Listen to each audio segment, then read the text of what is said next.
Hello students, GPM school के online channel में आपका स्वागत है। मैं हूं सूरज शर्मा। सबसे पहले प्रॉब्लम्स है कुछ, अब उनके ऊपर बात करते हैं। 4 प्रॉब्लम्स है, आपके बच्चों ने कमेंट किया है, उन प्रॉब्लम्स को अपन सोल्व कर रहे हैं। तो पहली प्रॉब्लम है, सम नंबर है 3.5 एक्सरसाइज का 2 एंड पार्ट नंबर सेकंड। ठीक है, पार्ट नंबर सेकंड। पहली प्रॉब्लम देखो, बोला गया है for which value k will the following pair of linear equation have no solution. ठीक है, किस वैल्यू के लिए यहाँ पे जो पेयर ऑफ लीनियर इक्वेशन मैं आपको जो दे रहा हूँ उसमें नो सॉल्यूशन है, मतलब उनका सॉल्यूशन नहीं निकलता है। तो आपको मैंने पीछे बताया था, जब भी नो सॉल्यूशन का केस होता है तो a1/a2, b1/b2 और c1/c2 जो होता है उनमें पहले दो इक्वल नहीं होते, पहले दो इक्वल होते हैं और आखिरी का इक्वल नहीं होता है। तो देखो दो इक्वेशन दे रखी है, 3x + y = 1, 2k - 1x, k - 1y = 2k + 1। ये आपको डाटा दे रखा है। तो given that the pair of equation have no solution, मतलब इस इक्वेशन के पास सॉल्यूशन नहीं है।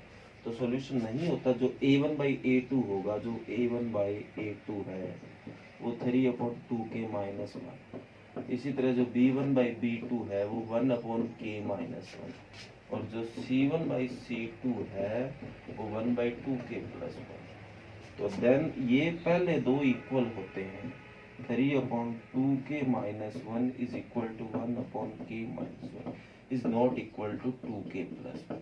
मतलब ये दोनों इक्वल होते हैं और ये इसके इक्वल नहीं होता, तो इन दोनों की इक्वल रख लेते हैं भाई। 3/2k - 1 = 1/k - 1, क्रॉस मल्टी किया तो 3 की इससे मल्टी, 3k - 3 = 2k - 1। तो k वाले एक साइड करो, 3k है प्लस का, 2k इधर आके माइनस का, माइनस का 1 इधर आके प्लस का 3। तो 3k में से 2k गया, k = 2। तो ये आपकी k की वैल्यू आ गई। ये आपका फर्स्ट पार्ट हो गया है, तो फर्स्ट प्रॉब्लम है वो आपकी सोल्व हो गई है। इसके बाद आपने लिखा है सम नंबर 3 का पार्ट नंबर 4, और मेरे हिसाब से यहाँ थर्ड सम का एक ही पार्ट है, तो या तो यहाँ कोई बताने में कोई बात आई है तो आप इस क्वेश्चन के बारे में मेरे को दोबारा कमेंट कर देना, क्योंकि यहाँ जो आपने लिखा है थर्ड सम का जो फोर्थ पार्ट है और थर्ड सम में केवल एक ही पार्ट है। तो आप दोबारा ये आपका जो भी सम है उसका कमेंट कर देना, मैं उसमें सोल्व करवा दूंगा। इसके बाद देखो सम नंबर जो 4 है और उसका फोर्थ पार्ट है, ये देखने वाली बात है।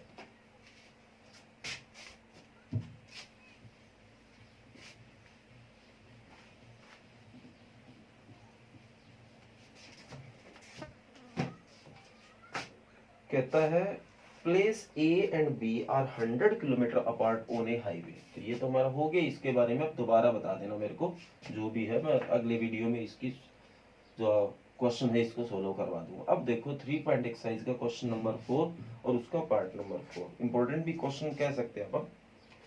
कहता है let a place A and B are 100 kilometre apart on a highway. कोई हाईवे है बेटा ए और बी, वो 100 किलोमीटर अपार्ट है, मतलब उनका जो डिस्टेंस है एक दूसरे से 100 किलोमीटर है। One car starts from A and another from B at the same time. यहाँ एक कोई कार खड़ी है, यहाँ भी कोई एक कार खड़ी है, दोनों एक ही समय स्टार्ट की जाएगी। If the cars travel in the same direction at different speed, they meet in 5 hours। अगर वो सेम डायरेक्शन में जाए, मतलब दोनों इधर जाए, तो वो 5 घंटे बाद एक दूसरे को मिल जाएगी आपस में। If they travel towards each other, अगर वो दोनों एक दूसरे की तरफ आए, मतलब एक इधर और एक उसके सामने आए, तो दे मीट इन 1 आवर, तो वो 1 घंटे में मीट हो जाएगी, मिल जाएगी। तो what are the speed of 2 cars, तो उन दोनों कार्स की जो स्पीड है वो क्या है। आपको ये क्वेश्चन डिटेल से ध्यान से समझना है, अगर ये समझ लिया तो अच्छे से आपको कर जाओगे आप। ये कहता है अगर दोनों इधर चल पड़ी, मान लो इधर मतलब एक साइड में, चाहे दोनों इधर भी जा सकती है, तो दोनों 5 घंटे में मिलती है। और दोनों अगर एक दूसरे क्रॉसिंग में आती है तो दोनों 1 घंटे में मिल जाती है। तो अपन लेट कर देते हैं, let the speed of car A, car A की जो स्पीड है x किलोमीटर पर आवर है। इसी तरह let the speed of car B, वो आप y किलोमीटर पर आवर मान लेते हैं।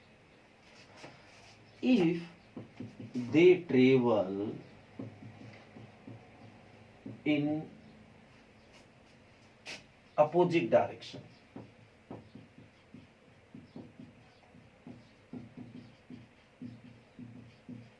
then they meet in 1 hour। अगर वो अपोजिट मतलब एक इधर जा रही है एक इधर आ रही है, अपोजिट होगी ना, अगर वो इस तरह से अगर जाती है तो 1 घंटे में मिल जाती है। मान लो ये x किलोमीटर पर आवर है तो 1 घंटे में ये पहुंच जाएगी यहाँ, और ये इधर आई, ये 1 घंटे में पहुंच गई यहाँ, तो 1 घंटे में दोनों मिल गई ना। तो दोनों ने 1 घंटे में कितना डिस्टेंस ट्रेवल किया, इसने x किया क्योंकि इसकी 1 घंटे में स्पीड x किलोमीटर है, क्योंकि घंटा ही चली है। 1 घंटे में देखो दोनों मिल रही है, ये इधर से आई ये इधर से आई, दोनों को 1-1 घंटा लगा, इधर बढ़ा भी एक और इधर बढ़ा भी एक। तो इसने 1 घंटे में ये यहाँ तक पहुंच गई और ये 1 घंटे में यहाँ पहुंच गई, तो दोनों ने 1 घंटे में x plus y distance travel कर लिया।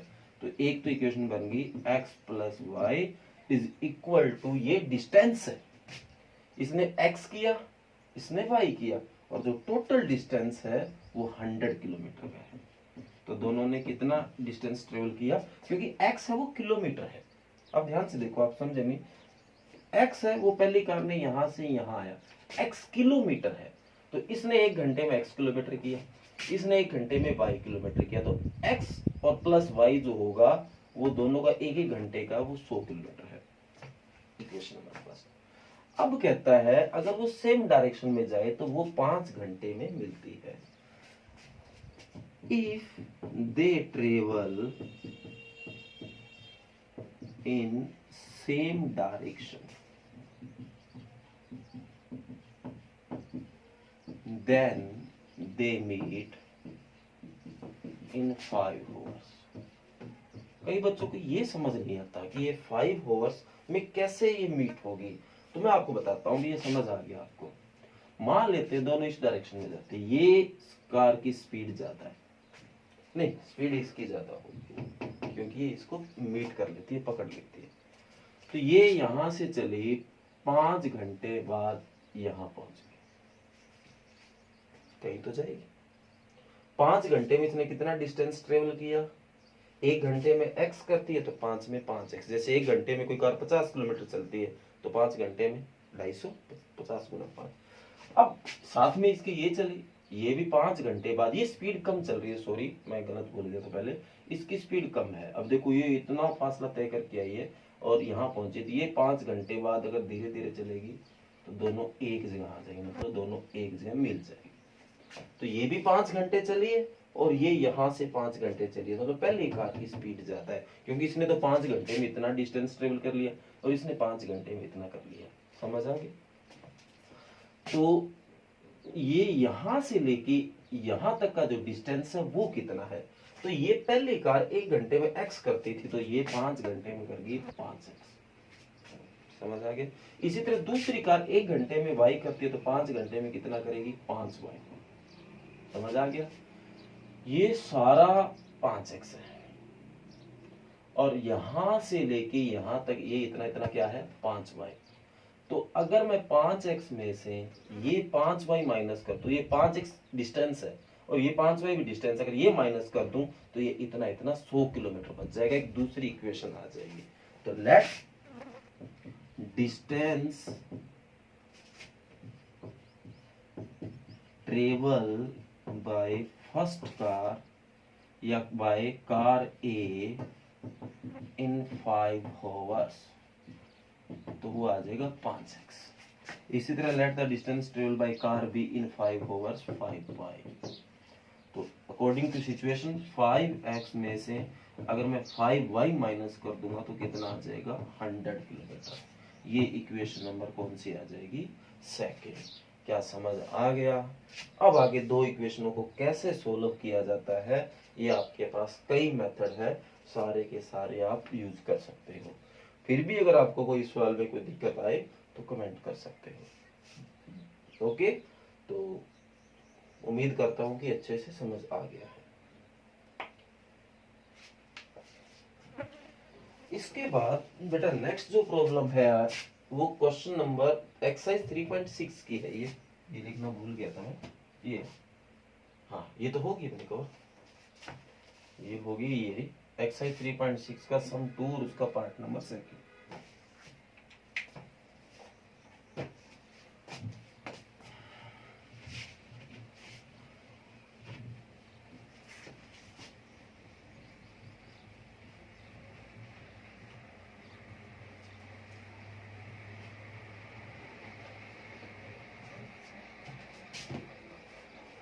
हाँ जी, इसके बाद एक्सरसाइज नंबर 3.6। ये question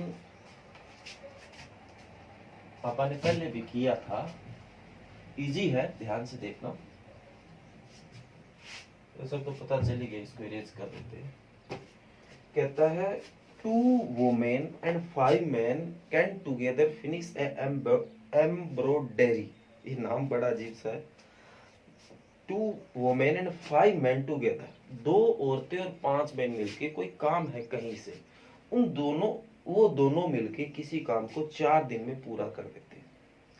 While 3 women and 6 men can finish it in 3 days। इसी काम में अगर आप औरतें और जो मेन है इनकी संख्या ज्यादा करते हैं तो ये काम 3 दिन में पूरा हो जाता है। तो find the time taken by one woman alone the finish the work and also the taken by one man alone.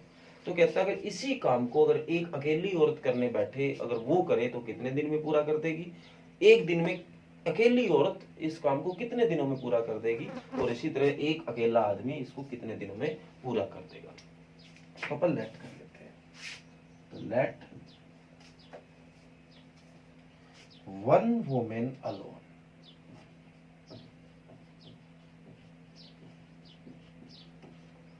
finish the work। Let one woman alone finish the work x days। मान लेते हैं कि एक औरत है वो x दिन में कंप्लीट करती है। इसी तरह let one man can alone finish the work y days। एक अकेला आदमी उस सारे काम को y डेज में कर देता है, मान लिया अपन। इसके बाद कहता है अपन एक दिन का काम निकाल लेते हैं। Let the work done by one women in 1 day. एक औरत द्वारा एक दिन में किया गया कार्य। अब देखो, मैं कोई काम को कह देता हूं 5 दिन में कर सकता हूं, तो कह दिया जाए एक दिन में मैं उस काम को कितने दिन करूंगा, कितना कर दूंगा, तो 1/5। अगर मैं कोई काम को 5 दिनों में पूरा करता हूं तो एक दिन में उसका 500 हिस्सा तो करूंगा ना। तो अब इसी तरह अगर x दिनों में पूरा कर रहा हूं तो एक दिन में 1/x पार्ट उस काम का फिनिश कर दूंगा। इसी तरह 1 मैन का निकाल लेते हैं, वो इसी काम को 1/y पार्ट कर देगा एक दिन। अब यहाँ पे एक मैन और एक वुमेन नहीं है, यहाँ पे उनकी संख्या थोड़ी ज्यादा है। 2 women and 5 man can together finish the work in 4 days. दोनों जो मिलके हैं वो 4 डेज में फिनिश करते हैं। अब एक दिन का अपन निकाल रहे हैं, एक दिन में वो कितना काम करती है। एक दिन में एक औरत तो करती है 1/x, तो अगर 2 औरत हो तो 2/x, ये एक दिन में करेगी। इसी तरह एक मैन एक दिन में 1/y पार्ट करता है, तो 5 मैन कितना काम कर देंगे, 5/y। दोनों मिलके एक दिन में, अब ये दोनों लोग मिलके किसी काम को 4 दिन में पूरा करते थे। ये इन 2 औरतों का एक दिन का काम है, ये भी इनका एक दिन का काम है। जो टोटल एक दिन में काम क्या होगा, टोटल 4 दिनों में हो रहा था, और एक दिन का अगर निकालने जा रहे तो 1/4 पार्ट हो जाएगा। फिर इस काम का 1/4 हिस्सा दोनों मिलके 1/4 हिस्सा एक दिन में पूरा करते हैं। ये इक्वेशन नंबर 1 है। इसके बाद 3 women and 6 men can finish this work in 3 days। अगर आप इनकी संख्या में कुछ चेंज कर दें तो ये 3 दिन में पूरा कर देते हैं। तो देखो भाई 3 वुमेन, तो एक वही बात, एक आदमी एक दिन में इतना करता है, औरत मतलब, तो 3 करेगी 3/x। इसी तरह 6 मेन है 6y। ये दोनों का एक दिन का टोटल काम है। तो एक दिन में टोटल सारा काम 3 दिन में हो रहा था, तो एक दिन में कितना होगा 1/3। Equation number 2। आगे आपने अगर पूरी एक्सरसाइज समझी है तो समझ गए होंगे कैसा करना है। लेट कर लो आप 1/x को a एंड 1/y को b। तो ये आपकी इक्वेशन बन गई 2a plus 5b is equal to 1/4। इसी तरह 3a plus 6b is equal to 1/3। अगर आपको इससे दिक्कत हो रही है तो आप इसको इधर भेज के थोड़ी इक्वेशन आसान बना सकते हो। 4 को इधर आने दो, तो ये आपकी बन जाएगी 8a plus 20b is equal to 1। 1 2 तो आएगी, ये 3 बन गई। इसके बाद 9a plus 18b is equal to 1। Equation number 4। और आगे कैसे सोल्व करते हैं और कैसे सोल्व अपन पीछे किया है, ये चीज आपने देखी है। तो ये 4 प्रॉब्लम थी। एक प्रॉब्लम पूरी समझ नहीं आई है, वो कौन सा क्वेश्चन है, तो आप दोबारा उसका कमेंट कर देना और वो आपको नेक्स्ट वीडियो में करवा दी जाएगी। Thank you.